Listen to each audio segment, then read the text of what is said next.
দেখুন তো এরা এখানে কি করছে। কি করবে? আবার প্রেম করছে? মিহু সরু দৃষ্টিতে এসের দিকে চেয়ে বলে। রিমি আর নীরব ভাইয়ার প্রেম হয়ে গেছে এত তাড়াতাড়ি, কই জানতাম না তো। এসে ভুরুদয় কিঞ্চিত উপরে তুলে জবাব দেয়। 2 মাস হলো তারা রিলেশনে আছে, তুমি এখনো জানো না? আর জেনে করবেটা কি? শুধু আমার দিকে ফোকাস করো বেবি, তাহলেই হবে। মিহু বিরক্তি নিয়ে বলে। তো আমি কি অন্য কারোর দিকে ফোকাস করছি নাকি? আমার জানতে না জানলে চলবে না, বুঝেছেন? চলুন ওদের হাতে নাতে ধরবো। Just follow me. এসকে আর কিছু বলার সুযোগ না দিয়ে মিহু রিমির পিছনে দাঁড়িয়ে হঠাৎ করে চমকে দিল। রিমি যে মিহুকে দেখবে একদমই আশা করেনি। তাকে কত কথা শুনিয়ে দিল মিহু, কিন্তু মিহুকে না বলে বিয়ে করাই এবং এতদিন যাবৎ সেটা লুকিয়ে রাখাই উল্টো রিমি তাকে ধুয়ে দিল। দুই বান্ধবীর ঝগড়ার মাঝে নীরব আর এরিস তপ্ত শ্বাস ফেলে সব মিটিয়ে রেস্টুরেন্টে ঢুকলো। রেস্টুরেন্টের পরিবেশটা বাহিরের প্রকৃতির মতো করে সাজানো, এত সুন্দর করে ডেকোরেট করা। সেটা দেখেই দুই বান্ধবী ঝগড়া করার কথা বেমালুম ভুলে গেল। খোলা আকাশের নিচে বসে খাওয়ার মতো পরিবেশ। খাওয়া নিয়ে তাদের কোনো মাথা ব্যথা নেই। কে কত কাপল পিক তুলবে, কোন স্টাইলে তুলবে, সেটাই মুখ্যম বিষয়। নীরব হতাশার নিঃশ্বাস ফেলে এসের কাছে গিয়ে বলে। একদিন ছুটি বের করে একটু প্রেম করতে এলাম, তুই বেটা আমার প্রেমের 12টা বাজিয়ে তো 13টা বাজিয়ে দিলি। অন্য কোথাও যেতে পারলি না? চুপ শালা, তুই এখানে আসলি কেন? বউকে নিয়ে আজ একটু বের হয়েছিলাম, তোরা অন্য কোথাও যেতে পারলি না? পরের বার আগে থেকে আমাকে ইনফর্ম করে দিবি কোথায় যাবি, নয়তো ফের যদি দেখা হয় তোর পা দুটো ভেঙে রেস্টুরেন্টের সামনে ঝুলিয়ে রাখবো। কত বড় সাহস তোর! একজন ইন্সপেক্টরকে হুমকি দিস? মামলা ঢুকিয়ে দিব বলে দিলাম। আমি কি ভয় পাই? অমনি মিহু আর রিমি এসে হাজির হলো। রেস্টুরেন্টে আরও কিছুক্ষণ সময় কাটিয়ে এরপর দুই জোড়া চড়ি বিভিন্ন জায়গায় ঘোরাফেরা করে বিকেলে বাড়ি ফিরল। গোধূলি বেলায় বেলি ফুলের মালা নিয়ে ছাদে বসে আজকের কাটানো কিছু মুহূর্তের কথা ভাবছে। তখন লজ্জা না হলেও এখন ভাবতে গেলে লজ্জা লাগছে মিহুর, আর তাকে আরও লজ্জা পাইয়ে দিতে সাথে আছে নিতু আর ঈশা। নিতু গড় করে ঈশাকে সব বলে দিয়েছে, অবশ্য মিহুই বলেছিল। ব্যাগে রাখা দুটো বেলি ফুলের মালা একটা ঈশাকে ও আরেকটা নিতুকে দিয়েছে। নিতু হাসি খুশি থাকায় প্রয়াস করছে, কিন্তু নীরব আর রিমির মাখো মাখো প্রেমের কথা শুনে হৃদয়ে অযাচিত দহন শুরু হয়েছে তার। এই কয়দিনে নিজেকে অনেকটাই সামলে নিয়েছে, তবে ষোড়শী কিশোরী তো এই বয়সে আবেগটা একটু বেশি। এই বয়সের প্রেম বা মোহ দুটোই ভুল মানুষের প্রতি জন্মাই বেশিরভাগ। নিতুরও তাই হয়েছে। যখন মোহটা কেটে যাবে তখন নিজের উপর নিজেরই হাসি পাবে। তাছাড়া নীরব আত্মার বয়সের ব্যাপক ফারাকও রয়েছে। নিতু মন খারাপ করে অন্য পাশ ফিরে আকাশের দিকে ফিরে আকাশ দেখছে। ঈশা মিহুকে উদ্দেশ্য করে বলে। কি গো ননদিনী, আজ কি শুধু প্রেমিক পুরুষের কথা ভাববে নাকি পড়তেও বসবে? কাল যে পরীক্ষা আছে নিশ্চয়ই মাথা থেকে বেরিয়ে গেছে। বুঝি বুঝি আমিও ওই সময়টা পার করেছি। মিহু মুচকি হাসলো। তা ভাবিজান, পরীক্ষা কি আমার একার? তুমিও কিন্তু আমার সাথেই পড়ো। যাও পড়তে বসো, ফেল করলে আমার ভাইয়ার মান সম্মান ডুবাবে। জি না ননদিনী, কাল রাত থেকে আজ সারাদিন পড়েছি, একটু মাত্র বাকি আছে। এখন নিজে উঠুন, পরীক্ষায় ফেল করলে কিন্তু হ্যান্ডসাম বরের মান সম্মান নিয়ে টানাটানি পড়বে। ভাবি, মিহু অসহায় দৃষ্টিতে তাকালো। অগত্যা উঠে নিজের ঘরে গেল, পড়তে হবে তাকে। লাল তরল পদার্থ মিশ্রিত মুখমণ্ডলী, হাতে পায়ে মোটা রোশনির বাঁধন, মাটিতে লুটিয়ে আছে লোকটি। বাঁধনরত অবস্থায় হাত জোর করে সামনে থাকা ব্ল্যাক স্যুট পরিহিত এরিসের কাছে প্রাণ ভিক্ষা চাইছে। কিন্তু এসব কথা আদৌ কি এরিসের মন গলাতে পারছে? কোশ্চিন কালেও না, বরং ক্ষমার বদলে এসের রাগারও তিত্তির করে বাড়িয়ে দিচ্ছে। হাতে নিকোটিনের ধোয়া, মুখভঙ্গি কংক্রিটের মতো কঠিন। এস গগন বিদারী একটা হাসি দিল, যেন পৃথিবীর সেরা জোকসটা শুনেছে। এই হাসি যেন পূর্বাভাস দিচ্ছে পরবর্তী পদক্ষেপের। সবার চোখে মুখে আতঙ্ক শঙ্কিত চাহনি, আবার কারো কারো মুখে অট্ট হাসির দেখা মিলছে। হুমকিতপ মিশ্রিত ঝাঁঝালো কণ্ঠে এর শুধালো। I never give anyone a second chance. তোকেও দিব না, আমার জীবনে বিশ্বাসঘাতকের কোনো জায়গা নেই। এর হাত মেলতেই কালো মুখোশধারী একজন একটা বন্দুক সমর্পণ করলো এরিসের নিকট। উৎসুক হয়ে আছে কয়েক জোড়া চোখ। দাম্ভিক ভঙ্গিতে এরিস এগিয়ে গেল লোকটার পানে। বিল্ডিংয়ে থাকা সকলের শ্রাবণ হলো শুধু গুলির শব্দ। একটু পুরনো বিল্ডিং, চারিদিকে শ্যাওলা পড়ে রয়েছে, সবুজ লতা পাতা বিল্ডিংটা আবিষ্ট করে ধরে রেখেছে। স্যাঁতসেঁতে পরিবেশ, এরকম ভূতেদের ঘর একদম একটা অবস্থা। মৃত ব্যক্তিটি মাটিতে লুটিয়ে আছে, ঘাড়েও তরল পদার্থটা মাটিতে রঙিন করে দিয়েছে। এসের ইশারায় কয়েকজন মিলে লাশটাকে সরালো। এসে ঘুরে দাঁড়ালো, ঠোঁটে ডেভিল হাসি। কিন্তু হঠাৎ করে সকলে কনকরে শ্রবণ হলো আবারও গুলির শব্দ। অপ্রত্যাশিত একটা ঘটনা সবার টনক নাড়িয়ে দিল। সবার হৃৎপিণ্ড টড়াক করে বেড়ে গেল। এরকম একটা ঘটনা ঘটবে কেউই কঠিনকালও ভাবতে পারেনি। চারপাশটা যেন কিছু সময়ের জন্য থমকে গেল। মুহূর্তে সবার মস্তিষ্ক আচানক শূন্য অনুভব করলো। সম্পূর্ণ অকল্পনীয় আবারও একটা অসাড় হয়ে যাওয়া রক্তাক্ত নিশ্চল দুর্বল দেহ ভূমিতে অবলুণ্ঠিত হলো। সেই দেহটা আর কারণ নয়, এরিসের। সামনে থেকে কেউ তাকে টার্গেট করেছে। এরিসের চোখ ঝাপসা হয়ে আসছে, মস্তিষ্কের কার্যক্রম যেন ক্রমান্বয়ে স্থির হয়ে যাচ্ছে। চোখ দুটো কিছুতেই খোলা রাখতে পারছে না। একটা হাত আপনা আপনি বুকে চলে গেছে, বারবার আওড়াচ্ছে। অনু। পুরো বিল্ডিং একটাই শব্দই প্রতিটা দেওয়ালে দেওয়ালে ভারী হচ্ছে। সৌম্যর বলা স্যার ডাকটা, কিন্তু এসের মস্তিষ্কে কি ডাকটা পৌঁছেছে? বোধহয় না। মিউরাজ পরীক্ষা শেষ হয়েছে, বিকেলে বেলকুনিতে বসেছিল। সন্ধ্যা হয়ে গেছে, তবু ঘর থেকে বের হয়নি। ওই দিনের পর এসের সাথে মিহুরার যোগাযোগ হয়ে ওঠেনি। কষ্ট জমা পড়েছে এলোকেশের মনে, কথাশত অভিযোগ বনেছে প্রতিদিন। এই তো এখনো কাঁদছে সে, চোখ দুটো আচানক ফোলা। পরীক্ষাগুলো দিয়েছে নিজেকে অনেক শক্ত করে। পরীক্ষা শেষে আসার সময় কত সময় অপেক্ষা করেছে প্রিয় মানুষটার।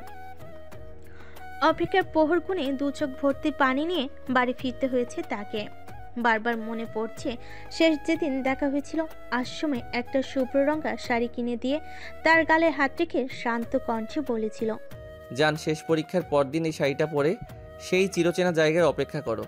আমি আসবো তোমায় নিয়ে পদ্মবিল আর কাশবনে হারাবো। যেখানে যেতে চাও সেখানে নিয়ে যাব মাই লিটিল বউ। আর হ্যাঁ, অবশ্যই কাজল পরে আসবে। তোমার ওই কাজল রাঙা আঁখিতে হারাবো আমি। যদিও আমার বউ এমনিতেও অনেক সুন্দরী, লজ্জা পেলে আরও বেশি কিউট হয়ে যায়। ধীরে ধীরে এর যেন ঘোরের মধ্যে চলে যাচ্ছিল। মিহু তখন লাল আভা মিশ্রিত মুখে লাজুক হাসছিল। এস ঘোর থেকে বেরিয়ে বলেছিল, take love baby, I will wait for you. তার পরপরই কোথা থেকে কল আসে আর এরিস চলে যায়। মিহু সেগুলো ভেবে মুচকি হাসলো। শাড়িটা হাতে নিয়ে খুঁটিয়ে খুঁটিয়ে দেখছে, কাল পরবে। কিন্তু সে আসবে তো, যার জন্য সাজবে সে। আনমনে আওড়ালো, এত কাঁদান কেন আপনি আমায়? হৃদয় যে আপনার অনুপস্থিতিতে আগ্নেয় লাভার ন্যায় পুড়ে ঝলসে যাচ্ছে। আপনাকে দেখতে পাচ্ছি না, শুনতে পাচ্ছি না, তবু অনুভব হয় আপনি আছেন, আমার সাথেই আছেন। বলতে পারবেন কেন আমার হৃদয় গহীনে বিদারকভাবে দহন হচ্ছে? বলতে পারবেন কি? মৌমিতাকে জিজ্ঞেস করো, কোনো খোঁজ পায়নি। অবশ্য তাদের বাড়িতে এটার জন্য মাথা ঘামে না কেউ। এস হঠাৎই বাড়ি আসে না অনেকদিন, তাই তাদের কাছে এই ব্যাপারটা নিতান্তই স্বাভাবিক। মিহুর আবার দম বন্ধ হওয়ার মতো কষ্ট লাগছে। একটা নজর দেখতে না হয়, যদি কণ্ঠটা শুনতে পারতো হয়তো কষ্টটা উবে যেত। কারোর হাতের স্পর্শে মিহু চোখ মুছে তাকালো। কি হয়েছে এটা জিজ্ঞেস করব না, কিন্তু আমার মেয়ে তো স্ট্রং, তাহলে কাঁদবে কেন? মিহু আবারও অঝরে কান্নায় ভেঙে পড়ল। বাবাকে পেয়ে জড়িয়ে কন্দনরত গলায় বিড়বিড় করে কিছু বলছে, কিন্তু অস্পষ্ট ভাষায় তা ঠিক বোধগম্য হচ্ছে না। কাঁদবি না মা, বাবা আছে তো, সব ঠিক করে দিবে। আর কাঁদিস না মা, বাবাকে বল কষ্টটা হালকা হবে। বাবা, অনেক দিন ধরে ওনার কোনো খোঁজ পাচ্ছি না, কোনো কল বা মেসেজ, দেখা করার কিছুই করছেন না। আমার কোনো খোঁজ নিচ্ছেন না, কেমন আছি, কি করছি। আমিও পারছি না ওনার বাবা। তাহলে কি আর আমাকে মেনে নেবেন না? আমাকে নিতে আসবেন না? আমার প্রতি ওনার সব ভালোবাসা কি নাটক ছিল? বলো বাবা। মিহু আবারও কান্নাকাটি শুরু করলো। মিহুর মাথায় হাত রেখে নানান সান্ত্বনার বুলি দিলেন। সত্যিটা তো মেয়েকে বলতে পারবে না, হয়তো শোনার পর ভেঙে পড়বে। কিভাবে সামলাবে তখন? সামলানোর মতো কোনো কথা আছে? দীর্ঘশ্বাস টেনে রুম থেকে বেরিয়ে গেলেন। আর কয়েক মুহূর্ত থাকলে হয়তো বলে দিতেন মেয়েকে ওর স্বামীর কি হয়েছে। মিহু, তুমি খাচ্ছ না কেন? Any problem? অন্যমনস্ক হয়ে বসেছিল মিহু। এতক্ষণে সম্ভিত ফিরে এলো। না ভাবি, কোনো সমস্যা নেই, আমার খেতে ইচ্ছে করছে। ঈশা হয়তো কিছুটা আঁচ করতে পারছে, তাই আর কথা পারল না। তাহিয়া বেগম জিজ্ঞেস করলো, এই একই কথা বলেছে মিহু। বাহানা দিয়ে উঠে রুমে চলে গেল। ফোন চেক করছে কোনো মেসেজ বা কল আসছে কিনা, কিন্তু আবারও হতাশ হলো, কিছুই আসেনি। সোশ্যাল মিডিয়া অ্যাকাউন্টও ওই দিনের পর থেকে অ্যাক্টিভ নেই। জানালা দিয়ে বাহির থেকে দমকা হাওয়া আসছে, পর্দাগুলো নড়ছে ডিম লাইটের আলোয়। ঘরের সব কিছুই স্পষ্ট দৃশ্যমান। ঘরের মাঝখানে যেহেতু বেড, নিতু বেলকুনি যেদিকে সেদিকে ফিরে ঘুমোচ্ছে। ঘূর্ণায়মান ফ্যানের দিকে এক দৃষ্টিতে তাকিয়ে আছে মিহু। একটু ঘুমিয়েছিল, আবার জেগে উঠেছে হঠাৎ কোনো এক দুঃস্বপ্ন দেখে। চারিদিকে চোখ ঘোরাচ্ছে। নিস্তব্ধ রাত। বেলকুনির পর্দার আড়ালে হঠাৎ একটা ছায়া দেখতে পেল মিহু। লম্বা অবয়, কিন্তু এই ছায়াটা মিহুর ঠিক চেনা মনে হলো না। কে ওখানে? কে এসেছেন? মৃদু বাতাসে ঘরে থাকা পর্দাগুলো উঠছে। আকাশে ঝলমলে চাঁদ। ঘরের ডিম লাইটের আলোয় bed, table, dressing table, covered, sofa, ছোট একটা লাইব্রেরি, আলমারির সাথে কিছু ঘর সাজানো জিনিস, সবগুলো আবছা বোঝা যাচ্ছে। মিহু চারিদিকে চোখ বোলাচ্ছে, কেউ আছে কিনা। মিহু হাতে ফোনটাও পাচ্ছে না। মনে প্রচণ্ড ভয় কাজ করছে। আবার ভাবছে হয়তো এসেছে, কিন্তু তাহলে সামনে আসছে না কেন। না পেয়ে নিতুকে ডাকছে, হাত দিয়ে শরীর ঝাঁকাচ্ছে, কিন্তু নিতুর ঘুমই ভাঙছে না। এই নিতু, নিতু ওঠ না, দেখ বেলকনিতে কে যেন আছে। ঘুমো ঘুমো কণ্ঠে নিতু বলে, কি হয়েছে আপু, এত রাতে ডাকছো কেন? আরে ওঠ না, দেখ দেখ ওখানে কে যেন আছে। নিতু বালিশের পাশ থেকে ফোন হাতে টর্চ অন করে বেলকনির দিকে ধরল। মিহুর উৎকট মুখ দেখে নিতুর একটু ভয় ভয় করছে, কিন্তু বেলকনিতে কিছু দেখা যাচ্ছে না। ভয় কাতুরে হয়ে মিহু নিতুকে জড়িয়ে রাখলো। আপু, তুমি কে নাকি দেখেছো? কিছুই তো নেই। বিশ্বাস না হলে এসো, আমার সাথে ব্যালকনিটাও দেখে আসি। মিহু তৎক্ষণাৎ জীর্ণ দৃষ্টিতে নিতুর দিকে তাকালো। নিতু আগে ঘরের লাইটটা অন করে মিহুকে নিয়ে বেলকনিতে গেল। ওখানে কিছুই নেই। আশপাশটা ভালো করে দেখলো। এত রাতে অকারণেই ঘুম থেকে তোলে নিতু কিছুটা বিরক্ত বোধ করলো। আবারও পা চালে বিছানার কাছে গেল। মিহু সতর্ক দৃষ্টি মেলে পর্যবেক্ষণ করলো, তা একটি ফুলের টপ পড়ে রয়েছে। নিচে অন্ধকার কালো অবয়টা মিলিয়ে যাচ্ছে। তবে চিত্রারও ভয় জাগ্রত হচ্ছে। ওনার দুপাশে হাত মুষ্টিবদ্ধ তার। পর্দাটা সরিয়ে বেলকনিতে যাওয়া দরজার গ্লাসটা লাগিয়ে দিল। ব্যস্ত হয়ে তাড়াতাড়ি ঘরে চলে এলো মিহু। ভয় কাতুরে মুখোপেই পাল্টে শান্ত স্বাভাবিক হওয়ার চেষ্টা করলো। বিছানা নিতু উপর হয়ে ঘুমাচ্ছে, সেও শুয়ে পড়লো। খুঁজে ফোনটা হাতে নিয়ে দেখলো রাত 3টা বাজে। তপ্ত নিঃশ্বাস ত্যাগ করে আবার বাড়ি জামালো নিদ্রা দেশে। মিহু, তুমি কি কোথাও যাচ্ছ? শাড়ি পরে এই সময় কোথায় যাবে? একটু বের হব, খুব দরকার ছিল। এই শাড়িটা একটু পরিয়ে দাও না। মিহুর জীর্ণ দেহ আর চিনতে চিনতে শুকিয়ে যাওয়া মুখটুকু দেখে ঈশা পরক্ষণেই বুঝে গেল। ঈশার দিকে মলিন চাহনি মিহুর। তাকে দেখে যেন বোঝা যায় কেমন যেন চাপা কষ্ট বয়ে বেড়াচ্ছে। এখন যাব না, তুমি তো একটু পর চলে যাবে, তাই একটু পরিয়ে দিয়ে যাও। এক হাতে শাড়ি, অন্য হাতে অনেকগুলো সেফটি পিন। বেশিক্ষণ পরে থাকতে হবে যদি নষ্ট হয়ে যায়, তাই বেশি করেই এনেছে। অনেক আশা নিয়ে রেডি হচ্ছে, কিন্তু তরুণীর আশা কি পূরণ হবে, নাকি চাপা কষ্ট নিয়ে আবারও বাড়ি ফিরতে হবে? অতশত প্রশ্ন আনমনে গুঞ্জন করছে। কিছুটা সময় অতিবাহিত হতেই ঈশার রুমে দুইজা এসে হাজির হলো। মিহু নিজের রুমে চলে গেছে মাত্রই। ঈশা আজ বাপের বাড়ি যাবে, তাই দুইজার এখানে আসা। তাহিয়া বেগমের হাতে দুটো সোনার বালা, শ্যামলী বেগমের হাতেও একটা বক্স। দুজনেই হাসি হাসি মুখ। প্রথমে ঈশাকে মেনে নিতে কষ্ট হলেও ঈশার আচরণ ব্যবহারে সকলের মন জয় করে নিয়েছে। সন্তানমুখী হলে মা বাবা এমনিতে সুখী অনুভব করে। শ্যামলী বেগম ঈশার কাছে গিয়ে একটা সোনার নেকলেস পরাতে পরাতে বলল, বিয়ের সময় তো তেমন সময় ছিল না হাতে, যা ছিল অল্প কিছু দিয়ে নিয়ে আসা হয়েছে। সবাই তো জানো বিয়েটা কোনো পরিস্থিতিতে হয়েছে, তাই গহনাটা বানিয়ে কালই তোমার শ্বশুরকে দিয়ে আনিয়েছি। বাপের বাড়ি যাবে আর গলা খালি থাকবে, তারা কি ভাববে বলো তো? আমাদেরও তো একটা দায়িত্ব আছে। ঈশা হালকা লজ্জা মাখা বদনে বলল, না মা, তারা কি বলবে? আমার বাবা মা অমর না, কিছুই বলবে না তারা? আরও তো একবার গিয়েছি। আপনারা কেমন মানুষ খুব ভালোভাবেই বুঝে গেছে এই কয়েকদিনে। এইসব নিয়ে আর ভাববেন না তো। তা বললে কি করে হয়? আমি এই বাড়ির বড় বউ, এখন তুমিও এই বাড়ির বড় বউ হয়ে গেছো। শায়রকে বিয়ে করাতে ঢের বাকি। নাও হাত দুটো দেখি তো। তারিয়া বেগম বালা দুটি পরিয়ে দিচ্ছে। ঈশা জরুরি তলব করছে। জেঠিমা, আমার আর কিছু লাগবে না, অনেক তো পেয়েছি। এক জোড়া তো আগেই পেয়েছি, আবার কেন? আরে ছাড়ো তো, ওগুলো পাতলা, অনেক আগের বানানো। এগুলো নতুন বানিয়েছি।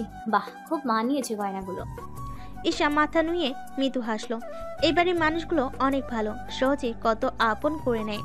দুইটা আরো কিছুক্ষণ থেকে বেরিয়ে গেল। বাড়ি থেকে ঘেমে চিপচিপে হয়ে অগোছালো শরীর নিয়ে প্রবেশ করলো সৌরভ। ব্যস্ত পায়ে ওয়াশরুমের দিকে যেতে যেতে বলল, টাওয়াল আর কাপড় চোপড়গুলো নিয়ে আসো, খুব গরম লাগছে, এখন গোসল করতে হবে। ঈশা কাপড় থেকে কাপড় চোপড় নিয়ে ওয়াশরুমের দরজার সামনে দাঁড়াতেই সব এক হাসকা টানে ঈশাকে তার বুকের ভাঁজে মিশিয়ে নিল। মিটমিটিয়ে হাসছে। ঝর্ণাটাও ছেড়ে দিল। দুজনেই ভিজে একাকার। এটা কি করলে তুমি? হঠাৎ করে বলা নেই কওয়া নেই এভাবে টান মেরে এনে ভিজিয়ে দিলে। দিলাম। কেন, তুমি কি আজ গোসল করবে না? হয়তো একটু পরে করতে, এখন করলে অসুবিধা কি? তাছাড়া আজ তো তোমাকে দিয়েই আসছি, অনেক দিন থাকবে, এখন একটু সময় কাটাতে দাও। ঈশার কি বলবে? স্বামীর আবদার ফেলতে তো নিশ্চয়ই পারবে না। তারপর সিদ্ধান্ত নিয়েছে অনেকদিনই থেকে আসবে, তাই আর বাধা দিল না। সৌরভের সাথে তাল মিলাতে থাকলো। ঘরে এক কোণে বসে আছে মিহু। ঘড়ির কাঁটা জানান দিচ্ছে বেলা 11টা বেজে গেছে। ইশারা একটু আগে চলে গেছে। উঠে দাঁড়ালো সে, ঠোঁট গোল করে শ্বাস ত্যাগ করলো। এখন তাকে বের হতে হবে। অজানা আসে প্রহর গুনতে হবে। মিহু তার মাকে রিমিদের বাড়ির কথা বলে বের হয়ে গেল।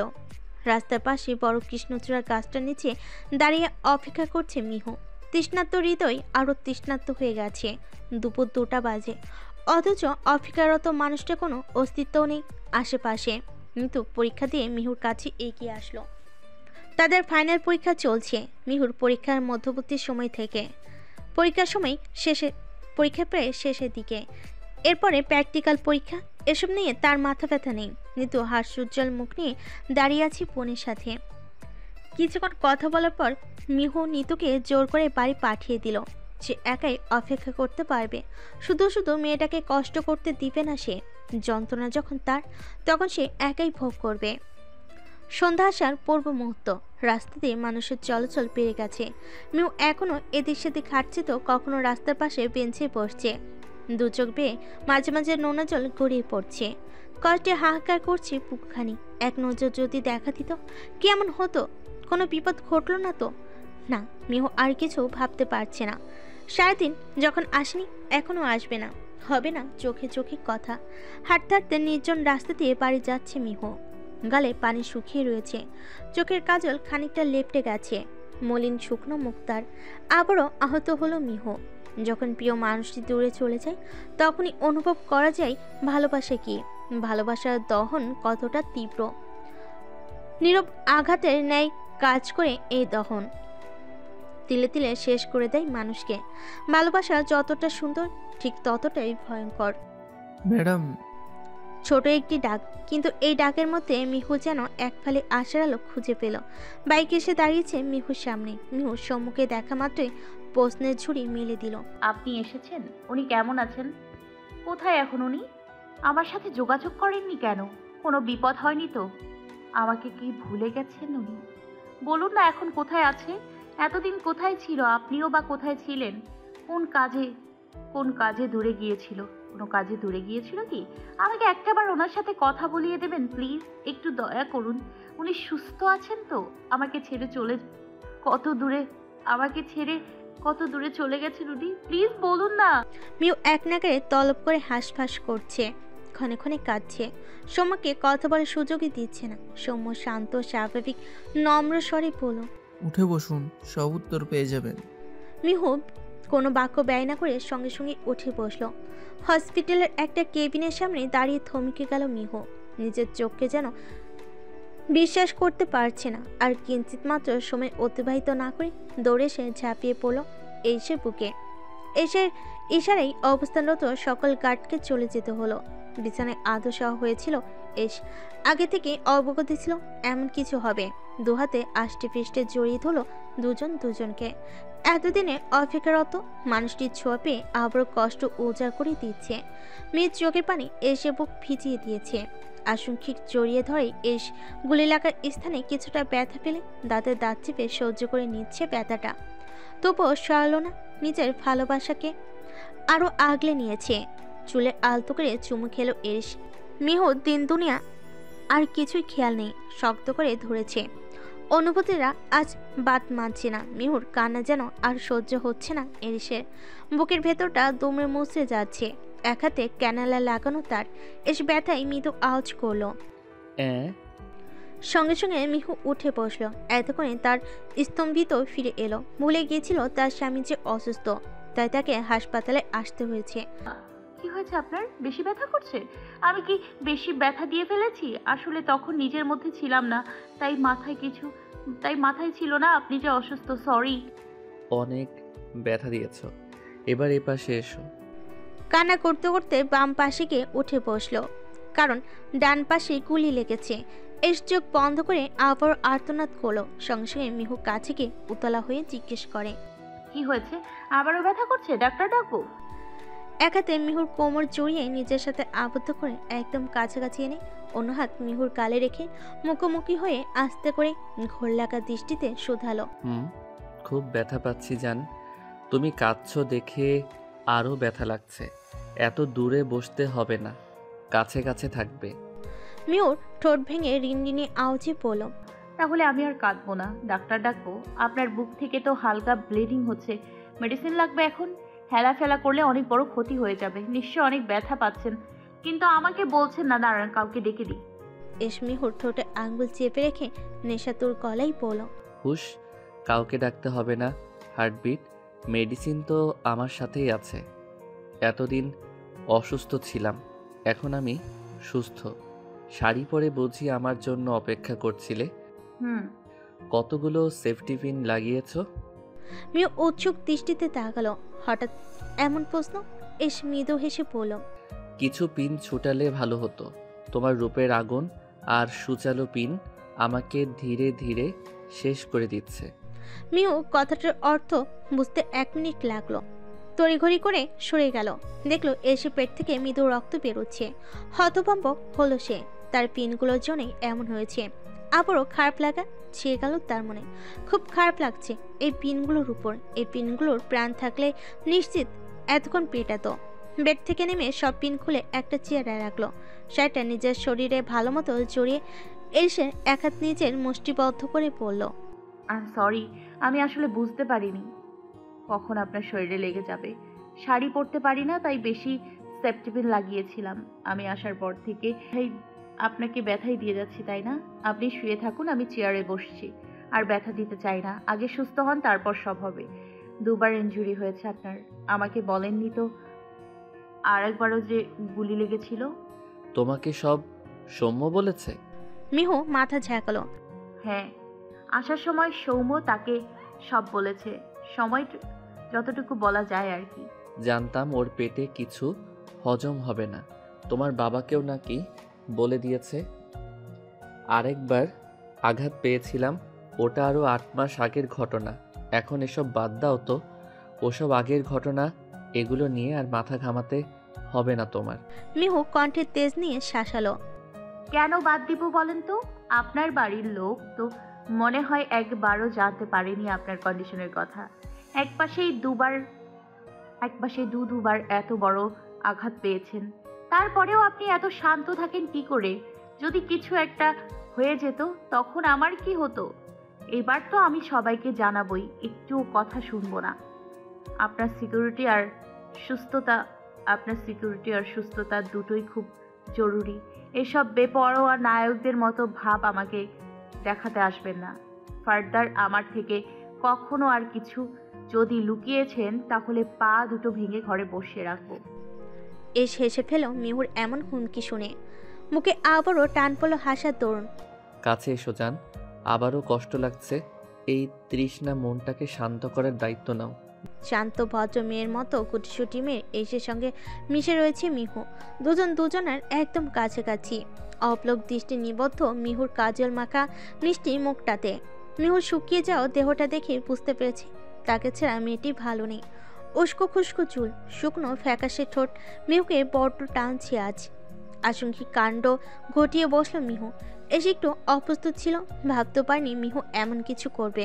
পরম আবেশে অধরে অধর যুগল মিলিয়ে দিয়েছে মিহু। দুটো তৃষ্ণার্ত হৃদয় যেন আরো মোচড় দিয়ে উঠল, একে অপরকে শান্ত করতে ব্যস্ত। মিহুর কোমর শক্ত করে চেপে ধরেছে এরিস। আরো গাঢ় হচ্ছে তাদের ব্যক্তিগত মুহূর্ত। দুজন দুজনে খুব কাছাকাছি। একজনের নিঃশ্বাস অন্যজন উপলব্ধি করতে পারছে খুব কাছ থেকে। ভালোবাসার গভীরতায় বেড়ে যাচ্ছে। দুটি দেহ একই শিরণ বিচরণ করছে। ঠোঁট ছেড়ে মিহু এসে বুকে লজ্জে মুখ লুকালো। এসে ওষ্ঠ প্রসারিত করে হাসছে। আরো লজ্জা পাইতে দিয়ে বলল, যাক, আমার বউয়ের মনে একটু একটু মায়া হচ্ছে, এইটুকুই তো চেয়েছিলাম। দেরিতে হলেও বুঝেছ। তবে মাই লিটিল ওয়াইফ, এখন আমার যে অন্য কিছু মন চাইছে। মিহু কাচমাচু হয়ে উঠে বসলো। নিজের কাণ্ডে নিজেরই লজ্জা লাগছে। এখন কি হবে?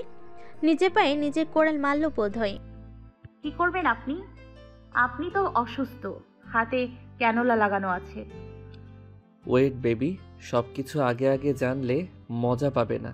সারপ্রাইজ আছে তোমার জন্য। আসতে পারি? দুজোড়া আঁখি দরজার দিকে আপনা আপনি চলে গেল। মিহু একটু নড়ে চড়ে ঠিক হয়ে বসলো। আয়।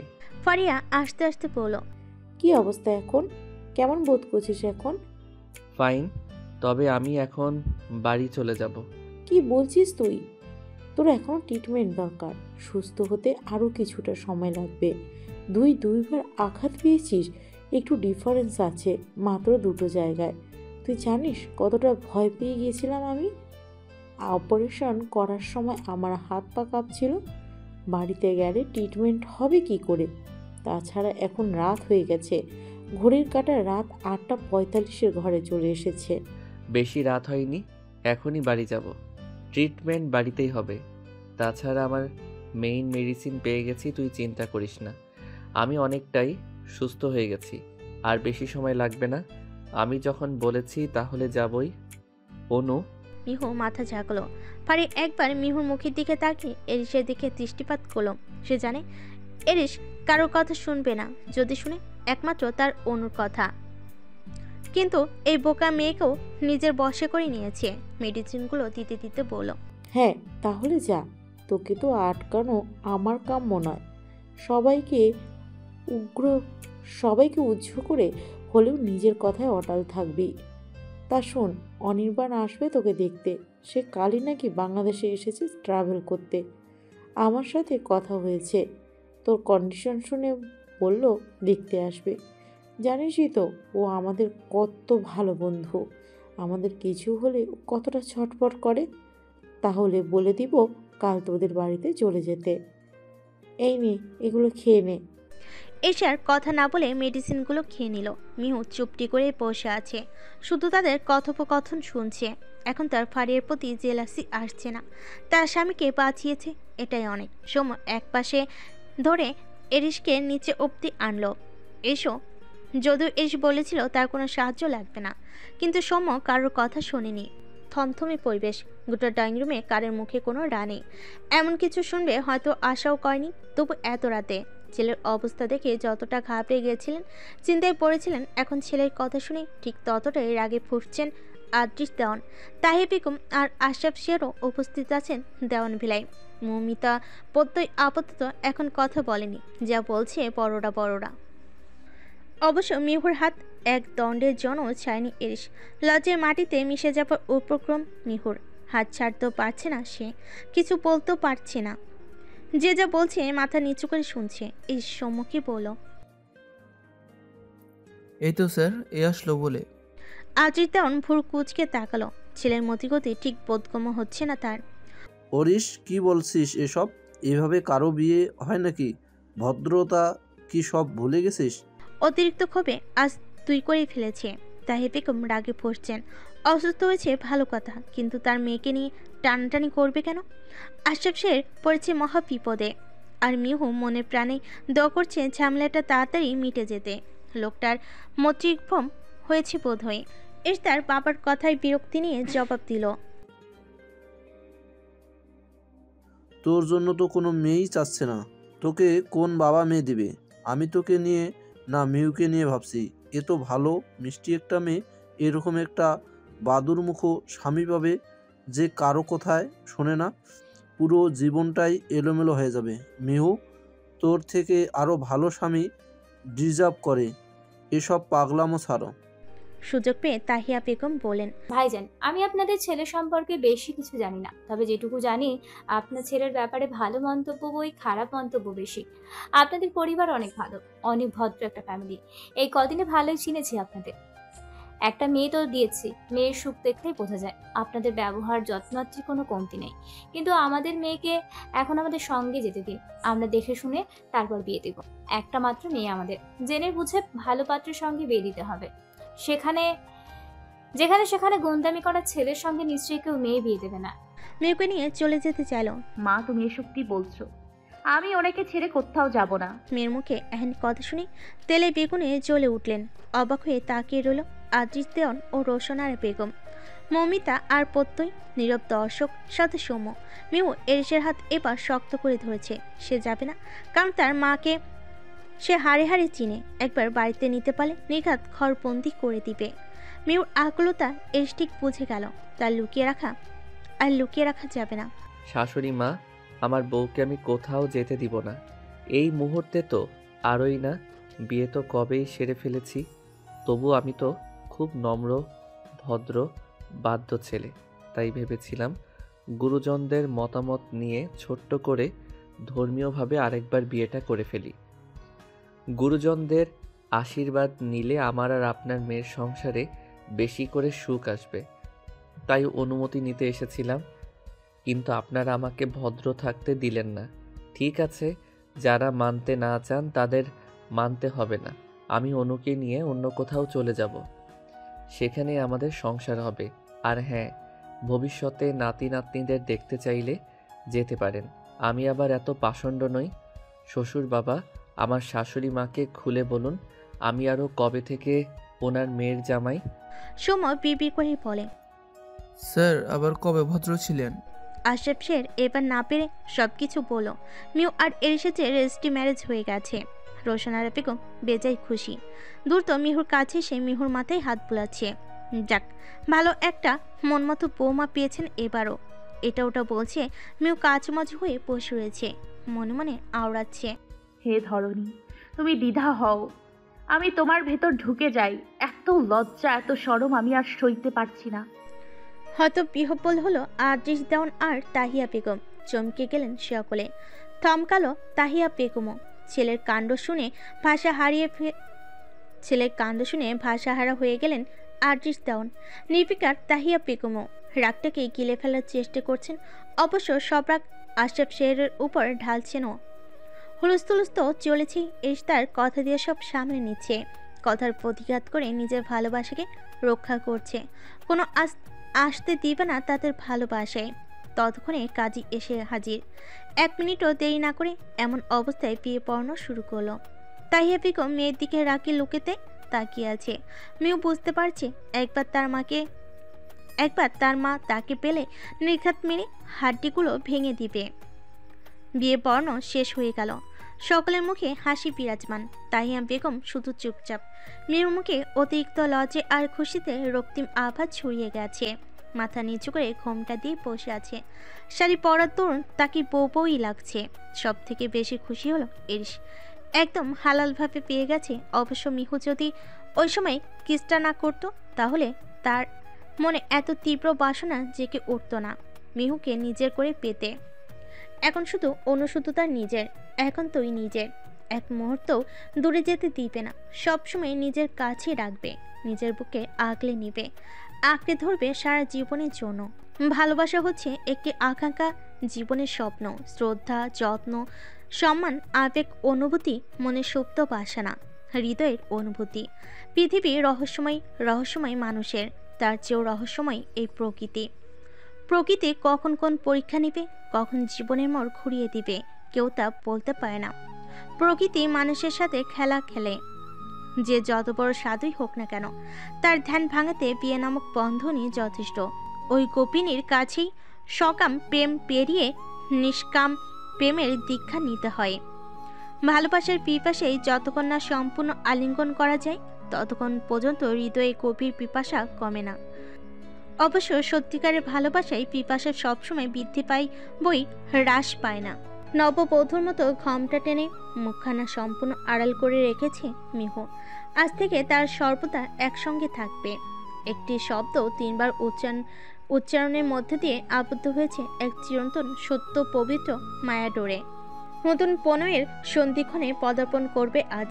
জীবনের এক নতুন মোড়, নতুন ধারায় চলবে। এসে ঘরে এখন অবস্থানরত সে। এসে বুকে ব্যান্ডেজ এখনো। ধীরে ধীরে হেঁটে রুমে ঢুকে দরজা লাগিয়ে দিল। একটু আগে খাবার খেয়ে ঘরে এসে নিয়মতো 1 গ্লাস দুধ রেখে খাটের মধ্যখানে বসে মিহু দৃঢ় অপেক্ষারত তার প্রিয় মানুষের। এসে মিহুর নিকটে এসে জলদি ঘোমটা সরল। মিহুর গালে হাত দিয়ে এপাশ ওপাশ ঘুরিয়ে ঘুরিয়ে দেখছে, আর কি যেন ভাবছে। মিহু তো আহামক বনে গেল। ঘোমটা খুলে সম্মোহনী দৃষ্টিতে তাকিয়ে থাকতে দেখেছে নাটক সিনেমার এতকাল। এই লোকটাকে এভাবে দেখছে কেন? এ আবার কোন নাটক? এস মনতা মিশ্রিত গলায় বাণী ছাড়ল। তোমার মায়াবী মুখের সৌন্দর্য, আকার আকৃতি সব আমার মুখস্থ হয়ে গেছে। তাহলে এত লম্বা ঘোমটা দেওয়ার কি প্রয়োজন? মুখের তো কোনো পরিবর্তন লক্ষ্য করতে পারছি না। হ্যাঁ, একটু শুকিয়ে গেছে, এই যা। মিহু এরিসের হাত মুখ থেকে ছিটকে সরিয়ে দিল। এটা নিয়ম। ঘোমটা দিলে আমার মুখের আকার আকৃতি গঠন পরিবর্তন হবে। এটা কোথায় লেখা আছে? এস মিহুকে পরখ করতে করতে বলে। সত্যি তো বলেছ। মনতা ভেঙে উঠে দাঁড়িয়ে শার্টের বোতামে হাত চালাচ্ছে। মিহু শুকনো ঢোকিল, সামনে কি হতে চলেছে তা ভেবে। একটু পিছিয়েও গেল। আগে তার আবেগ করছিল, এখন একটু একটু বিবেক নাড়া দিচ্ছে। একটু হয়তো করছে। ভয়টা তাকে নিয়ে কম, এসকে নিয়ে বেশি। যদি ক্ষত স্থানে আবারও আঘাত পাই, ব্যথা পাই। এস মিহুকে পিছিয়ে যেতে দেখে কপালে সূক্ষ্ম ভাঁজ ফেলে বলে, ভয় পাচ্ছ আমাকে? মিহুর হৃৎপিণ্ডের ধুকধুকানিটা যেন আরো স্পষ্ট হলো। ভয় না, না ভয় পাবো কেন? আপনি না অসুস্থ? বুকে কত বড় আঘাত নিয়ে আপনি এসব করতে চাইছেন? আপনার সুস্থ হওয়াটা জরুরি। এই মুহূর্তে কোনো রিস্ক নেওয়া ঠিক হবে না। আমি তো কোথাও পালিয়ে যাচ্ছি না। এসে গা ছাড়া বাপ নিয়ে শার্ট খুলে ডিভাইনে রেখে মিহুর কাছে আসতে আসতে বলল, তো তাই বলে কি আমি কিছু করব না? এই অসুস্থ শরীর নিয়ে আপনি কি করতে চাইছেন আমার সাথে? অনেক কিছু করব আজ, যা তুমি এই মুহূর্তে ভাবতেও পারোনি। অনেক কিছু করব। তোমার প্রাণ বের করে নিব আমি। এতটাও সভ্য নই। আজ রাত তোমার জন্য স্মরণীয় হয়ে থাকবে। যদিও তোমার অনেক খারাপ লাগবে, বাট আই ডোন্ট কেয়ার। আমার অধিকার আমি নিবই। অধিকারের বিষয়ে কোনো কম্প্রোমাইজ করি না।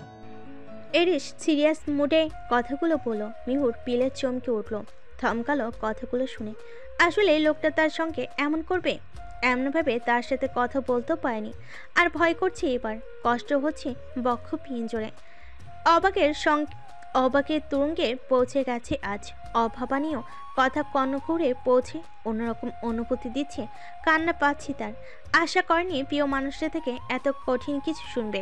তবু এই মুহূর্তে মিহু নিচের দিকে এক দৃষ্টিতে তাকিয়ে আছে। মিহুর ছলছল নয়ন এরিসের চোখ এড়ায়নি। তার কথাগুলো সিরিয়াসলি নিয়ে নিয়েছে মেয়েটা। সে ভয় পাইয়ে দিতে বলেছে। ঠোঁট কামড়ে এককাল হাসলো মিহুর আড়ালে। এস অন্য আরেকটা শার্ট পরে এসে রুমের লাইট অফ করে বেডের এক পাশে আরাম করে শুয়ে এক হাতে মিহুকে টেনে বুকের বাঁ পাশে শোয়ালো। মিহুর মুখোমুখি হয়ে একটু নুয়ে মিহুর গিরিবাদে সে নাক ডুবিয়ে জোরে জোরে নিঃশ্বাস টানল। ঘ্রাণটা তার বহুদিনের প্রিয়, খুব প্রিয়। নেশা ধরিয়ে দেবার মতো কাজ করে ঘ্রাণটা। মিহুর হাত জোড়া পরম আবেশে নিজের পিঠে ঠেকালো। এর শাড়ির আড়ালে উন্মুক্ত কোমরে হাত পেঁচিয়ে গভীরভাবে জড়িয়ে ধরে নিজের সাথে মিশিয়ে নিল। তারপর আখি যুগল বন্ধ রেখে ঘুমু ঘুমু কণ্ঠে বলল, কোনো কথা বলো না বেবি, নিশ্চিন্তে ঘুমাও। শুকনো মুখখানি দেখে তো মনে হয় না স্বামীর চিন্তায় ঠিকঠাক ঘুমিয়ে রাত পার করেছ। ঠিকঠাক মতো খাবারও তো পেটে পড়েনি। শরীর শুকিয়ে এইটুকুনি হয়ে গেছে। এখন তোমার স্বামী এসে গেছে, আর কোনো চিন্তা নেই। জ্ঞান আসার পর থেকে দুদণ্ড শান্তি পাইনি। তুমি যে আমার অস্তিত্বে মিশে গেছো, শূন্য বক্ষে শান্তি পাবো কি করে? এখন হৃদয় অনেকটা শীতল অনুভব করছে। আমাকে ঘুমাতে দাও। একটু আগে যা বললাম তোমাকে ভয় পাওয়াতে বলেছি, সিরিয়াসলি নেওয়ার দরকার নেই। এখন ঘুমাও হার্টবিট। মিহু স্তব্ধ হয়ে গেল। ভালো লাগা আরও কিছুটা বেড়ে গেল। কি ভেবেছিল আর কি হলো? মনের ভয়টুকুনি আপনি আপনি দূর দূরান্তে পাড়ি জমালো। এত কাছে থাকায় পৌরশালী ঘ্রাণটা তার নাকে বেশ ভালো লাগছে। অন্যরকম ফিল হচ্ছে তার, কিন্তু তার তো ঘুম ধরা দিচ্ছে না। যদি তার ঘুমের ঘরে বুকের ডান পাশে আঘাত করে ফেলে তখন তো উনি ব্যথা পাবে। মিহু নড়চে উঠল। এস বুঝতে পারছে মেয়েটা এখনো ঘুমায়নি। আশঙ্কিক মিহু হকচুকে উঠল এসদার গালে ঠোঁট ছুঁয়ে দেওয়ায়। পরপর কপালেও ভালোবাসে পরশ এঁকে দিল। আলতো করে মুখে লেপটে থাকা চুলগুলো সরিয়ে অধর ছুঁয়ে ফের আগর অবস্থানে চলে গেল। মিহুর অন্তরে এক শীতল ধারা বয়ে যাচ্ছে। আপনি না ঘুমিয়ে গিয়েছিলেন? ঘুমাচ্ছি তো, তুমি তো ঘুমাতে দিচ্ছ না। তোমার ঘুমানোটা জরুরি। আজ ওভাবে তাকাবে না, নয়তো অন্য কিছু করে বসবো। চোখ বন্ধ করো। মিহু চোখ বন্ধ করে ভাবছে। অন্ধকারে বুঝলো কেমন করে যে আমি তাকিয়েছিলাম? থাক বাবা, এত ভাবতে হবে না। এখন না ঘুমালে সত্যি কিছু করে ফেলতে পারে লোকটা। তার চেয়ে ঘুমানোই শ্রেয়। একই রাত, কিন্তু মানুষের কর্মগুলো ভিন্ন ধাঁচে, কারোর সুখের বা কারোর কষ্টের। খোলা আকাশের নিচে দুই বন্ধু বসে দুঃখ বিলাস করছে। আকাশ কখনো সিগারেট খেত না, কিন্তু আজ নিকোটিনের ধোঁয়া উড়িয়ে নিদারুণ সুখ অনুভব করছে। এক হাতে বই, অবি আকাশের পিঠে হাত রেখে সান্ত্বনা দিচ্ছে। এতক্ষণ আকাশ মুখ থেকে টু শব্দটাও করেনি। এবার আর চুপ করে থাকতে পারল না। অভিকে জড়িয়ে ধরে অজরে কেঁদে দিল। ছেলে মানুষের কান্না শোভা পায় না, তারা খুব সহজে অশ্রু ব্যয় করে না। তবে আঘাত যখন গভীর, তখন তো নিয়ম ভাঙতেই হবে। কেন আমার সাথে এমন হলো? মিহুকে আমি 3টে বছর ধরে ভালোবেসেছি। ওর কলেজে কাটানো প্রতিটা মুহূর্ত আড়াল থেকে উপভোগ করতাম। অনেক অনেক স্মৃতির ডায়েরি বৃত্ত করেও রেখেছি। নিজের থেকেও বেশি ভালোবাসি আমি তাকে, কিন্তু কখনো মুখ ফুটে বলার মতো সৎ সাহস পাইনি, কারণ আমরা মধ্যবিত্ত। যদি অপমান করে রিজেক্ট করে দেয় তখন তো কথাটুকুও বলতে পারবো না সেই ভয়ে। এই দেখো, অভি, মিহু আর আমাকে নিয়ে একটা বইও লিখেছি। এক প্রেম কাহিনী লিখেছিলাম, কিন্তু এখনও শুভ পরিণয় দিতে পারিনি। ভেবেছিলাম যেদিন মিহুকে নিজের করে পাবো, ওই দিন শুভ পরিণয় দিয়ে আরও কিছু স্মৃতিমধুর মুহূর্ত লিখে গল্পটার ইতি টানবো। আমার ছোট্ট ঘরটাতে দুজনের সংসার সাজাবো, কিন্তু তা আর হলো কই। আমার অজান্তেই মিহু অনেক আগেই অন্য কারো হয়ে গেছে। যাক, ভালোই হয়েছে। মিহু তো অন্তত নিজের ভালোবাসার মানুষটির সঙ্গে সুখে থাকবে, এটাই আমার জন্য অনেক। এক নাগারে কথাগুলো বলে দীর্ঘশ্বাস টানল। অভি খুব মনোযোগ দিয়ে শুনছে। আকাশের কথাগুলো শুনে তারও বড্ড খারাপ লাগছে। সত্যি তো, এত ভালোবাসার পরও যদি সেটা অপূর্ণ থেকে যায়, দীর্ঘশ্বাস ফেলা ছাড়া আর কিছুই করেনি। আকাশ আবারও বলতে শুরু করলো। আমি জানি মিহু ভালো থাকবে, অনেক সুখে থাকবে। যবে থেকে জেনেছি মিহু অন্য কারো স্ত্রী, তবে থেকে মনের মধ্যে এক অনুশোচনা বোধ কাজ করেছে। অন্যের স্ত্রীকে নিয়ে ভেবেছি, লিখেছি, ভালোবেসেছি। এর চেয়ে লজ্জাজনক আর কি হতে পারে? নিজের মনকে সামলাতে হবে এখন। এই ডায়েরির এই বই সব পুড়িয়ে ছাই করে দেব। ভেবেছিলাম কোনো একদিন মিহুকে এগুলো দিয়ে সারপ্রাইজ দিব, কিন্তু এখন নিজেই এমন সারপ্রাইজ পেয়ে গেছি, আর কিছু বলার ভাষা নেই। তবে এতটুকু বলতে পারি, আমি আর কখনো কাউকে ভালোবাসতে পারবো না। ভালোবাসাটুকু মিহুর থেকে চেপে রেখেছিলাম, বাকি জীবনেও চেপেই রাখবো। এই মধ্যবিত্ত বালকের জীবনে আর কোনো রমণীর আগমন সম্ভব নয়, না কোনোদিনও সম্ভব নয়। সব ভালোবাসার যে পূর্ণতা পেতে হবে তার তো কোনো মানে নেই। আমি না হয় আড়াল থেকে ভালোবাসবো। আকাশ আবারও চোখ মুছল। অভি সান্ত্বনা দেবার মতো কোনো বাক্য খুঁজে পাচ্ছে না। কি বলবে সে? সান্ত্বনা দেওয়ার মতো ভাষা আছে নাকি? আকাশ কথাগুলো শুনে সে নিজেই কষ্ট পাচ্ছে। আকাশ আবারও অভিকে জড়িয়ে ধরে কষ্ট উজাড় করছে। এই নিস্তব্ধ রাত সাক্ষী রইল আরও একটি একপাক্ষিক ভালোবাসার বেদনার। সকাল সকাল ঘুম ভাঙল কারোর গঙ্গানোর শব্দে, যেন কেউ ঘরের দরজার সামনে বসে মরা কান্না কাঁদছে। অবশ্য বেলা অনেকটাই গড়িয়ে গেছে, কিন্তু দুজনকে জড়িয়ে ধরে যে ঘুমিয়েছিল সেই ঘুম এখনো ভাঙেনি। মিরপিট এসে বুকে গিয়ে ঠেকেছে। শাড়ি এলোমেলো হয়ে এসে কিছু অংশ উন্মুক্ত হয়ে রয়েছে। এসে মেজাজ খারাপ হলো এমন গঙ্গানের শব্দ শুনে। সকাল সকাল কোথায় একটু দুষ্টামি করবি বইয়ের সাথে, তা না বাড়িতে কোন আপদে সে চুটেছি কে জানে। মিহুও সজাগ হয়ে শাড়ি ঠিক করতে করতে আড়মোড়া ভেঙে উঠে বসলো। মিহু উঠে দরজার কাছে যেতে চাইলে এসে বাধা দিল। নিজেকে দরজা খুলে শটান হয়ে দাঁড়িয়ে তীক্ষ্ণ দৃষ্টি নিক্ষেপ করলো সম্মুখপানের মানুষটার উপর। তোর ভাই মরেছে নাকি তোর মা? সাত সকালে আমার আর আমার বউয়ের আরামের ঘুমটা হারাম করে দিলি কেন? মিনিমাম ম্যানার্সটুকু নেই, গর্ধব কোথাকার। কাশফি এখনো কাঁদছে, থেকে থেকে হেসকি তুলছে, যেন তার জামাই দ্বিতীয় বিয়ে করেছে। যাচ্ছে তাই একটা অবস্থা, নাকা কান্না যে করছে তা আর কেউ না বুঝলেও এসে বুঝতে বাকি নেই। মিহু ওয়াশরুমে গেছে বলে ড্রামাটা মিস করে ফেললো। সর আমার রুমের সামনে থেকে, গেট লস্ট। এসে তার মাকে উদ্দেশ্য করে হাঁক ছাড়লো। মা একটা শাড়ি দিয়ে যাও তো অনুর জন্য। মমিতা শাড়ি ব্লাউজ সব আগে থেকেই রেডি করে রেখেছিল। এসের হাঁক ছাড়তে সে এসে দিয়ে গেল। কাশফি কিছু বলতে চাইলে, তোর সঙ্গে কথা বলার বা কথা শোনার কোনোটারই মুড নেই আমার। এস মুখের উপর ঠাস করে দরজা লাগিয়ে দিল। কাশফি রাগে অপমানে দাঁত কটমুটিয়ে কিছু গালাগাল সাপ্লাই করে হনহনিয়ে চলে যায়। তার কাছে ছেলেদের অভাব আছে নাকি? নেহাত সম্পত্তি আর ফিটনেসের জন্য এসের প্রতি তার এত ঝোঁক, নয়তো ঢং করার মানেই হয় না। তবে সে পণ করলো শান্তিতে থাকতে দিবে না এদের। মেয়ের সাথে নিশ্চয়ই এ সবসময় থাকবে না, তখনই এ শোধ তুলবে। চোখ মুখ মুছে নিচে গেলে নিজের ভাই আর মায়ের কাছে। আফিয়া দেওয়ান এসে হম্বিতম্বি করলো কতক্ষণ, না জানি কার না কার সাথে তার ভাইপোকে বিয়ে দিয়েছে, আরও কত কি সবাই বুঝিয়ে বলার পরও যেন বুঝতেই চাইছে না। খেয়াল রাখছে কখন মিহু নিচে আসে, তখনই সুচালো তীক্ষ্ণ কথা বলে অপমান করবে, মুখ ঝামটা দিয়ে দিবে তার ভাইপোকে ফাঁসানোর জন্য। মিহুর হাত ধরে ভাবলেশীনভাবে সিঁড়ি বেয়ে নামছি এরিস। আশেপাশে কেউ আছে কি নেই তার সেগুলোতে কোনো খেয়াল নেই। দুজনেই গোসল করে এসেছে দেখে বোঝা যাচ্ছে ভেজা চুলে স্নিগ্ধ দুজন। সেটা দেখে কাশফি নিজে নিজে বুঝে নিল কিছু একটা। গাপিত্তি চলে গেল তার। মিহু চুপচাপ আস্তে ধীরে এরিসের হাত ধরেই নামছে। অনেক কষ্টে ফোন দেখে দেখে শাড়ি পরে নিয়েছে। আজ আর এত কঠিন মনে হলো না তার কাছে, বেশ ভালোই লাগছে শাড়ি পরার অনুভূতি। এস নামতেই মিহুর হাত ছিঁড়ে দিল। মিহু চলে গেল মৌমিতার কাছে। কৈলাস এই সুযোগে এসে কাছে এসে বিচ্ছিরিভাবে খিলখিল করে হেসে নোংরা ভঙ্গিমায় ভ্যাং গেল। কেমন আছিস এখন? সারপ্রাইজটা কেমন লাগলো? চরে দাঁতটা মুছে গেল, ব্যথাটা কিন্তু ভুলিনি। তাও এত সুন্দর টকটকে বউ পেয়ে রাত তো ভালোই কাটিয়েছিস মনে হচ্ছে। এস রক্ত চোখ নিয়ে দাঁড়িয়ে আছে কৈলাসের পিচ্ছি হাসিটার দিকে। তাকে নিয়ে যা খুশি বলো, কিন্তু অনুকে নিয়ে বলে তার জল জড়া শক্ত হয়ে গেছে, কিন্তু এখন কিছু করতে চাইছে না। আগে থেকে সুস্থ হতে হবে। এস বাঁকা হেসে বলল, শুধু জ্বর কেন, 5 মাস আগে যে মেরে হাত ভেঙে দিয়েছিলাম সেটা ভুলে গেছিস? নাকি গাছে উল্টো বেঁধে পিঁপড়ার সাথে রোমান্স করিয়েছিলাম সেটা ভুলে গেছিস? জ্বর তো তোকে কত শতই দেই। শুধু তাই না, কোম্পানির টাকাটাও কিন্তু ফিরিয়ে এনেছি। খেলা তুই একা খেলতে পারিস না, আই ক্যান প্লে টু। অপমানে কৈলাসের মুখ চুপসে গেল।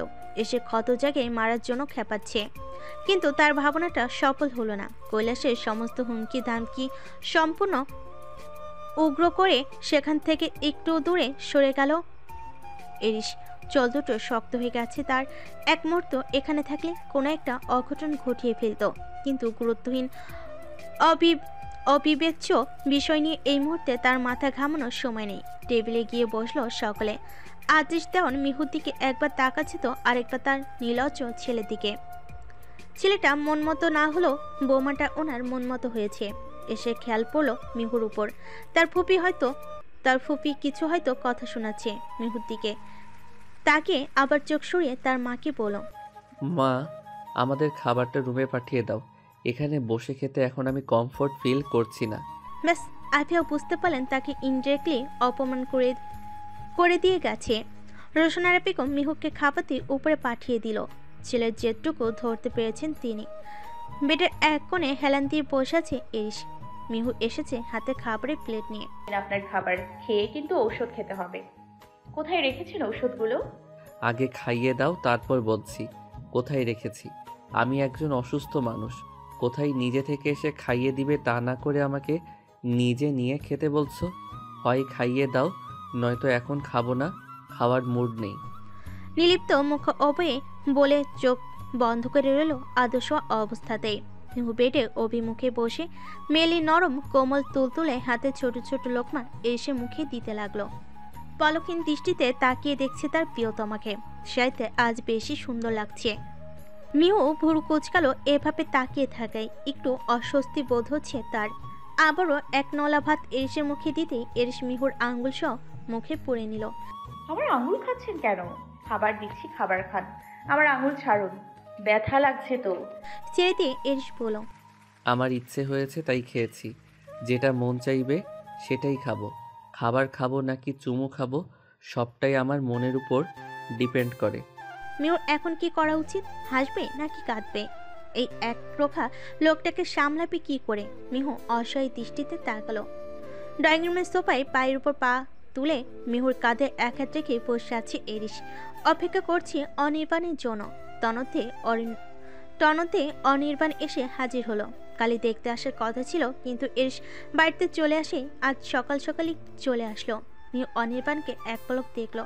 এসের চেয়েও খানিকটা উঁচু, বিদেশিদের মতো চেহারা, চোখগুলো এসের চোখের মতোই ধূসর রঙের, হাস্যোজ্জ্বল মুখ, পরনে ব্ল্যাক হুডি। এদিকে কাশ্মী এত হ্যান্ডসাম ছেলে দেখে হা হয়ে গেছে। চোখ যেন ফিরাতে পারছে না। তার মন আকুপাকু করছে কথা বলার জন্য। দুই বন্ধু দীর্ঘদিন পর দেখা হয়, দুজন দুজনকে হাক করলো, তবে খুব সাবধানে, যেন এরিসের বুকে না লাগে। ভাঙ্গা ভাঙ্গা বাংলায় কথা বলে সে, পরিপূর্ণ বাংলা সে বলতে পারে না। কেমন আছিস দোস্ত? এই কি অবস্থা তো শরীরের? ভালো আছি। শরীরের কন্ডিশন আগের চেয়ে অনেকটা বেটার। বিটিতে আসবি আর আমাকে জানাবি না? How could I tell you. তুই তো তখন হসপিটালে অ্যাডমিট ছিলি, তাই ফারিয়াকে জানিয়েছি। আমি ভাবতেও পারিনি তোকে এই অবস্থায় দেখব।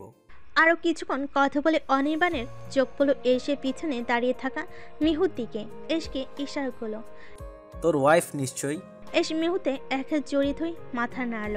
সামনে কাশপি, রোশন আর বেগম ও মৌমিতা। এস এভাবে ধরে একটু ইতস্তত বোধ করছে। গোলাপি কালারের শাড়ি পরেছে আজ, মাথায় কাপড় দিয়ে দাঁড়িয়ে আছে। সৌজন্য তার হাসি দিয়ে জিজ্ঞেস করলো, ভাইয়া কেমন আছেন? অনির্বাণ গাল ভরে হেসে বলল, ভালো আছি। তুমিও নিশ্চয়ই ভালো আছো। আমার বন্ধুকে তো চিনি নিশ্চয়ই। তার ভালোবাসাকে খারাপ থাকতে দিবে না। দুবার বিয়ে করেছে, ভাবা যায় কতটা লাভ করে। তিনজনেই হেসে দিল। এরপর আবারও কিছুক্ষণ কথা হলো। মিহু এসে রুমে চলে গেল। অনির্বাণ রোশনারা বেগমের সাথে ভালোভাবেই গল্পগুজব করছে। অল্প সময়ের ভিতরে মন জয় করে নিয়েছে। রোশনারা বেগম গেছেন খাবার আনতে। অতিথিকে এতক্ষণ অভুক্ত রাখা ভালো দেখায় না। এই তো সুযোগ। কাশ্মীর সেও সুন্দর মতো স্টাইল করে অনির্বাণের দিকে একটু এগিয়ে গেল। উঁচু হাই হিল পরা দেখতে বেশ মডার্ন লাগছে, কিন্তু কাশ্মীর কোন ওছিলা দিয়ে যাবে। হঠাৎ সামনে একটা তেলাপোকা দেখি চিৎকার দিয়ে লাফাতে লাফাতে অনির্বাণকে জড়িয়ে ধরল। Leave me, please leave me. কে তুমি রমণী? আমাকে এভাবে ধরেছো কেন? ওরিস, কোথায় তুই? এখানে আয় প্লিজ। এসে নাম শুনে কাশ্মীর একটু নড়ল। ওই যে আমার পায়ের কাছে আরশোলা ছিল, তাই ভয় পেয়ে গেছিলাম। আমি ইচ্ছে করে করিনি। আপনি কিছু মনে করেননি তো? ও আইসে, আমার আসলে মেয়ে মানুষে অ্যালার্জি তো, তাই একটু আনইজি ফিল করছি। পিছন থেকে সৌম্য বলল, এত উঁচু উঁচু হাই হিল পরে কি লাভ যদি দু চারটে আরশোলা পিষে ফেলতে না পারেন? নাকি সিনেমায় দেখে জড়িয়ে ধরার হ্যাক্সটা ট্রাই করলেন? কাশ্মীর থতমত খেয়ে গেল। সৌম্যের সামনে বেশি কিছু বলা যাবে না তার। এটা বাহানা দিচ্ছে, না হয় তার মান সম্মানে কিছুই থাকবে না। সৌম্য আর অনির্বাণ পরিচিত হলো। অনির্বাণ সৌম্যের কাছে জিজ্ঞেস করলো, এই মেয়েটাকে? সৌম্যের সহজ সরল জবাব, উনি হচ্ছেন গরিবের সানি লিওন। অনির্বাণ ঠিক বুঝলো না গরিবের সানি লিওন আবার কি। পরমুহূর্তেই এর ভাবার্থ বুঝেই হো হো করে হেসে দিল। কাশ্মীর রেগে মেগে অ্যাটম বোম। সারাদিন সবাই ছাদে হই হুল্লোড় করেই কাটালো। ছাদে আড্ডা দিয়েছে সবাই। টুকটাক মজাদার খাবারও পরিবেশন করা হয়েছে। রাত 8টায় এস মিহুকে নিয়ে বেরিয়ে গেছে সবার থেকে বিদায় নিয়ে। পিছনে অবশ্য তার গার্ডের একটা গাড়ি আসছে সিকিউরিটি দেবার জন্য। বলুন না, কোথায় নিয়ে যাচ্ছেন আমাকে? এই অসুস্থ শরীর নিয়ে আপনার বেরোনো ঠিক হয়নি। আমাকে বিশ্বাস করো তো? নিজের থেকেও বেশি। তাহলে আর প্রশ্ন করো না বেবি। আমার কাছে এসো। এক হাতে ড্রাইভ করছে ইস, অবশ্য ধীরে ধীরেই করছে। মিহু নিজ থেকে জড়িয়ে ধরেছে। বেশি রাত না হয় রাস্তাঘাট জনমানবপূর্ণ। মিহু আর কোনো কথা বলছে না। যেখানে খুশি নিয়ে যাক, তাই তো স্বামী, এত ফাপের কি আছে? ইদান সে যেন একটু বেশি আহ্লাদি হয়ে গেছে। মিহু নিজেই নিজের পরিবর্তন লক্ষ্য করতে পারছে। আগে আহ্লাদি ছিল তার বাবা চাচুর কাছে, এখন আরেকজনও পেল। এই লোকটার কাছে যেন সে বেশি আদুরি। এই তার বাংলোর সামনে গাড়ি থামালো। ভিতরে নিয়ে যাচ্ছে মিহুকে। উপরের তলায় একটা রুমে রেখে বলে গেল ডেকে রাখা খাবারটুকু খেয়ে নিতে। সে কিছুক্ষণ পর আসবে। আর যেন ভয় না পায়, এটা তার স্বামীর বাড়ি। রুমে থাকতে বলে গেছে, আর একটা শুভ্র লেহেঙ্গা পরতে বলেছে। মিহু কথা মতোই খেয়ে লেহেঙ্গাটা পরে নিল। আর কিছু সাজগোজের জিনিসও রাখা আছে। মিহু কিছু একটা ভেবে মুচকি হেসে সাজতে শুরু করলো। এতক্ষণও কাঙ্ক্ষিত মানুষটি দেখা না পেয়ে বোরিং হচ্ছে মিহু। হালকা ভয়ও ভর করেছে। সম্পূর্ণ অপরিচিত জায়গা, কিছু চিনে না সে এই জায়গাটার। রাতের অন্ধকারে কোন রাস্তা দিয়ে এসেছে কিছুই বোধগম্য হয়নি তার। গুটিসুটি মেরে শুয়ে আছে বিছানায়। তন্দার এসে ভর করেছি। চোখের পাপড়িচুকল ভারী হয়ে যাচ্ছে। মিহু কোন সময় যে ঘুমিয়ে পড়েছে বুঝতেই পায়নি। ঘুম ভাঙল পরিচিত কারোর অস্তিত্ব অনুভবে। নাকে মিষ্টি ফুলে সুবাস পাচ্ছে। মিহু প্রাণ ভরে ঘ্রাণটা নিয়ে পাপড়ি যুগল পিটপিট করে খুলছে। সম্পূর্ণ অন্য আরেকটা রুমে আবিষ্কার করলো নিজেকে। এস ঝুঁকে আছে তার উপর। এতক্ষণে ঘুম ভাঙলো মহারানী? 1 ঘন্টা ধরে ওয়েট করছি আপনার ঘুম ভাঙার। আড়মোড়া ভেঙে পড়ল। কোথায় ছিলেন এতক্ষণ? আমি কোন সময় ঘুমিয়ে পড়েছি বুঝতেও পারিনি। মিহু ধীরে ধীরে উঠে বসলো। ভালো করে পুরো রুমে তাকাতে চমকে উঠল। চঞ্চল গলায় বলল, এসব কখন করলেন? এই রুমে তো আমি ছিলাম না। এখানে কি করে আসলাম? এত মোমবাতি ফুল দিয়ে রুম সাজালেন কখন? আমাকে তো বললেন না। কুল মাই লিটল ওয়াইফ, নিজের হাতে সাজিয়েছি আজকে রাতটাকে আরো সুন্দর করার জন্য। তোমাকে কোলে করে আনতে হয়েছে। ছোট বলে ছেড়ে দিব ভেবেছ? কাল ছাড় দিয়েছি বলে ভেবো না, আজও ছাড় দিব। এই শরীর নিয়ে কোলে করে এনেছি, এখন সব সুদে আসলে পুষিয়ে নিব। মিহুর মুখখানে লজ্জে লাল আভা ছড়িয়ে নিদারুণ একরূপ ধারণ করেছে, যা এরিশকে ঘায়েল করতে সক্ষম। লাল শাড়ি আর অল্প সাজে মিহুকে বেশ সুন্দরই লাগছে। একটু ঘুমানো তরুণ চোখ মুখের ফোলা ফোলা ভাব সেই সৌন্দর্যকে দ্বিগুণ করে দিয়েছে। এসাজ নিজেকে কোনো মতে সামলে রাখতে পারবে না, আর সামলাতেও চায় না। উঠে গিয়ে আলমারি থেকে একটা পেপার আর আংটিটি ফেরত নিয়ে আসলো। মিহুর হৃৎপিণ্ড যেন দ্রুত ওঠানামা করছে। আজ আর ভয় করছে না, বরং পাগলামিগুলো উপভোগ করছে। চারিদিকে মোমবাতির আলো জ্বালানো। পুরো খাট বেরঙের ফুল দিয়ে সাজানো, চোখ ধাঁধানো সৌন্দর্য। রুমটা বেশ বড়, সকল আসবাবপত্র খুব নিখুঁতভাবে ডিজাইন করা। এই রাতটাকে স্পেশাল থেকে আরও স্পেশাল করে তুলেছে।